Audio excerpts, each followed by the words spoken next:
Los Angeles. We open at a luxurious mansion somewhere in the middle of the night where a big party is going on. People are dancing, drinking, chatting, laughing. It seems like the end of the world is nothing but a faint hoax here. At one table, several people are playing a drinking game which involves playing with a knife. It's a dangerous play, but young one man named Jake manages to pull it off when successfully performing a trick with the knife while balancing a shot glass as well. Everyone cheers and he gives a quick party speech. We follow Jake as he apparently is the host of the party as well. He talks with several people, plays music alongside the DJ, even kisses several girls. He's a big party animal, and that's how the whole night goes. The next morning, he wakes up next to the swimming pool with a big hangover alongside with several others. He is awoken by another man who is revealed to be Stacker.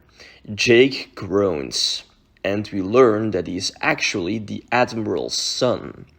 Stacker orders everyone to leave, which they immediately do. We get a whole scene between the father and the son, while Jake tries to recover from his hangover. He wonders why his dad came to visit him. It's not like his life has been much of an interest to him after he got kicked out of the Jaeger Pilot Academy back in the day. Stacker, however, states he has been supporting his son financially throughout years, even though his disappointment is still warranted, it seems. The two end up having an argument. Jake has clearly lost his passion that he once had for becoming a Jaeger pilot like his father used to be, but that has all disappeared. Stacker, on the other hand, believes his son should have made himself a decent living instead of just living the life of a failed rock star. He has so much talent, and he threw it all away. It's also revealed how Jake apparently got caught with some criminal activities such as theft and vandalism. Stacker managed to keep him out of prison as long as he never set foot on any military property ever again. He gave him a good home in Los Angeles. Yet after several years, Jake has done nothing with the rest. After the argument ends, Stacker claims they're losing this war. He is recruiting every pilot he knows was once a good asset. Their base in Hong Kong is being reformed as their big stronghold. He doesn't know when or how, but the end will soon be upon them. He thought this might also be the time to reach out for his son and give him a second chance. Jake, however, is unmoved, as he finds it sad that it took the literal apocalypse for his father to come and see him again. After some more convincing, Jake sends his father away. He's not interested and simply just doesn't want to see him. Before leaving, Stacker urges his son to not forget who gave him the life that he's living now. The two leave each other on a sour note. At the air carrier along the coast of New York, Serizawa is alone in his room as he stares at his watch. It's broken. He stares at it for a long time, pondering about something. In his mind, we go back many decades ago, to when he was still a young boy, and his father was with him, holding the same watch. We have a rather touching moment as we see how Serizawa's father tucks him in bed one evening. It was then that the young boy asked his father to tell him another story before going to sleep. A story about the Titans. His father grabs an old book that looks like something from an old age. He asks if he wants to know about a specific Titan or just their history in general. Young Serizawa wants to know about all of them. He's very enthusiastic and clearly extremely fascinated, much to the father's amusement. A very mythological moment follows as the father starts to tell his son about the history of these so-called Titans, the defenders of Earth, and those sent to destroy them. Not every Titan is bad, just like not every Titan is good. But they most definitely are all powerful, majestic, and destructive. The Earth Titans, which is how the father calls the good ones who are meant to protect the Earth, have lived for an infinite amount of time. They shaped this world for humanity and all other beings to exist. Once life on Earth was strong enough to fend for itself, they retreated down into the depths of our world, set only to rise again if there would ever be an evil so great that life itself wouldn't be able to stop it. Young Serizawa is curious. What evil would that be? The father smiles and was quick to answer, "An evil not from this world, but another." Millennia ago, it was said, an outworld titan, which is how the father calls the bad ones meant to destroy the earth, was sent here. It was known as the destroyer, sent by life forms who sought only the destruction of worlds powerful enough that they might once be able to threaten their own. These evil life forms saw the titans that protected this world and decided to create ones of their own. A brutal war was held. Titans fought titans, and the whole world nearly came to an end. But the earthbound titans were victorious. They fought together as one, in the air, on the ground, in the ocean. The fire demon, the winged mother, and the one they all called their king. Young Serizawa is extremely fascinated and can hardly contain himself. It makes the father chuckle, but it's getting late. The moment ends with his father kissing his son goodnight and promising he will tell more tomorrow. Back in present day, Serizawa smiles as he thinks fondly of these memories, not just the memories of his father, but also the stories he told him. Not just stories, apparently, but perhaps the answer they all need. In Hong Kong, Joe and Sandra arrive at the military headquarters. They demand entry as they claim to be the parents of Captain Ford. The soldiers, however, refuse entry, since the captain has been gone for a long time and the parents aren't allowed without proper identification, which they don't have. They lost all those documents when they escaped the island back in Japan. The two look slightly ragged as well. They've traveled a long way since the disaster at the island, where they used to live. And defeated, the two are forced to leave the premise. Luckily, Audrey was watching them from her car. She gets out and offers the two a drink. It takes some convincing, but Audrey claims she knows who they are and she can tell them where their son has gone, if they would come to her home. Later, at Audrey's apartment, the three have a whole conversation about what happened at the nuclear power plant in Japan. It was an earthquake, but it only happened on that island and nowhere else. It wasn't normal. Something must have caused it. Audrey also informs them that their son has probably been sent on the same mission as her husband Nick, one that might help them win the war against the kaijus. It's again mentioned how no one wants to listen to any of the survivors of these random earthquakes, but what if they are related to the kaijus? What if it's something even worse? Joe and Sandra get seriously angry, but Audrey manages to calm them down.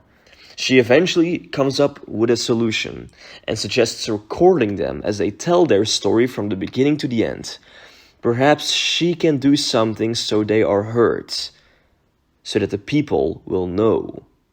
Joe and Sandra think for a minute and eventually agree. At the air carrier, Ford is looking at all the coffins that resemble the loss of his men and women. He processes it as he swears vengeance, even if he doesn't know how. He wished he could have saved them all. How he wished that. Later, the captain sits in his own room as he calls his wife Elle. She picks up and is extremely relieved to hear his voice. This almost makes Ford cry, but he contains himself. The two have a very heartfelt moment as Ford simply wants to come home and hold his wife and son in his arms. But he can't. Serizawa is outside as he lets the wind go through his hair, still contemplating about everything as he watches the destroyed Manhattan in the distance. We get another flashback to when he was younger. During an intense thunderstorm, the young boy couldn't contain himself and sneakily stole the book from the bookshelf, crawled under his blankets, and started reading it. We have a whole moment as young Serizawa reads more about the ancient Titan war that was once fought. He sees pictures of several of them, but we don't. Every single Titan or beast is kept secret from us for now. We do, however, see the boy mutter some words from the book. Words such as fire demon, king, and 3 heads. The boy's fascination grows as he keeps on reading through the night. In present day, Audrey attempts to bring the recording from Sandra and Joe to the news office where she works. She ends up showing it to her superiors, claiming this could be a massive story, not to mention the importance of informing the people, the whole world about this. Audrey's boss has a private word with her now, in which she makes it clear what the consequences would be if news like this would spread worldwide. For years, kaijus have never come further than several coastal areas. Yes, the destruction has always been disastrous, but contained as well. If word would spread that these creatures would erupt on the mainland as well, then nowhere would be safe. Panic would ensue, and then violence. And ultimately, mankind would rip itself apart, all because of the possibility that these random earthquakes are linked with the monsters. Audrey won't accept that, as she feels the people need to know the truth. A very intense moment follows as her boss orders her to stay silent. It ends with him even breaking the tape in two and throwing it in the bin. Audrey snaps now and curses him to be a complete madman. It ends with the woman getting fired and thrown out. As it starts to rain, Audrey sighs and wishes for Nick to come back. She will help the fight one way or another, but she won't be stopped. On the air carrier, Nick also thinks of Audrey as he looks at an old picture of them together from college. He smiles, equally missing her. He is visited by Newton, with whom he has a very honest conversation. Newton is simply depressed, believing it's his fault that they lost their best shot at winning the war. And how many people died only for him to fail in the end. Nick wants to give a motivational speech, but Newton won't hear it. He's simply too consumed by his own guilt. All they needed were some samples, DNA, perhaps some blood as well. Was that so much to ask for? What does it matter anyway? For all they know, there was also the chance that it wouldn't even have worked in the first place. Nick does wonder what would be most ideal. To which Newton claims the best possible option would be an actual kaiju brain, which they would have found in one of the baby kaijus, which they would have found in one of those eggs. But here they are. If they would get their hands on that though, all hope would be restored again. And there the two scientists stand. If only they could get their hands on such a thing. It doesn't even have to be a living brain, Newton mentions. Whether the kaiju is dead or alive makes no difference. And that's when they both make the click and stare at each other with their eyes wide open. How on earth didn't they think of that sooner? The two storm off deck and towards the bridge where Admiral Stens is. The Admiral is still monitoring the scene as they have sent several more underwater drones to inspect the underwater portal. Newton and Nick storm into the room as a bunch of madmen and start to yell and shout. The Admiral quickly orders them to calm down and repeat themselves. Newton shares his message to everyone present. They need a kaiju brain, right? It doesn't matter if it's alive or dead. And where can they find plenty of dead kaiju specimens right now? Everyone looks at each other. Stan stares back at Manhattan in the distance. It's all or nothing. After some discussing, he orders a single helicopter to go towards the ruins of Madison Square Garden and retrieve one of the dead baby kaijus. Newton and Nick are ecstatic. Hope is restored. And we get a whole montage of the helicopter readying up, flying all the way to the center of Manhattan, several troops heading down to retrieve the carcass of one of the baby kaijus. They strap it to the helicopter with some rope, and they're on their way back to the air carrier. A final flashback to Serizawa's childhood is shown, as the young boy looks through the window of his room at night. A terrible storm is raging as he looks at it with a sense of mystery. His father joins him as he wants to tuck him in bed. But Serizawa manages to convince him to sit beside him at the window. It's a special moment as the son mentions how powerful and destructive the storm is outside, linking it to one of the many legends his father told him. It's said how the leader of the Outworld Titans had the power to summon a storm so massive and devastating that it could destroy the entire human world as the monster would attempt to transform it into its own. His father acknowledges this and again tells this story as young Serizawa listens with immense attention. Again it all revolves around this ancient war of the Titans. It ends with Serizawa asking his father what mankind could do in case this ancient war would ever continue. And his father has a terrifying answer. Nothing. Mankind has dominated the Earth for barely several thousands of years, while the Titans were here millions of years before us. Despite our great evolution and technological advances, we would be nothing more than ants trying to push a mountain. This world ultimately belongs to the Titans, not us. The father does smile and urges his son not to be scared. He will always have him to protect him. He tucks his son in bed, but we end with the boy lying there in silence as he keeps on staring with big eyes to the storm outside. Those final words of his father would forever haunt him.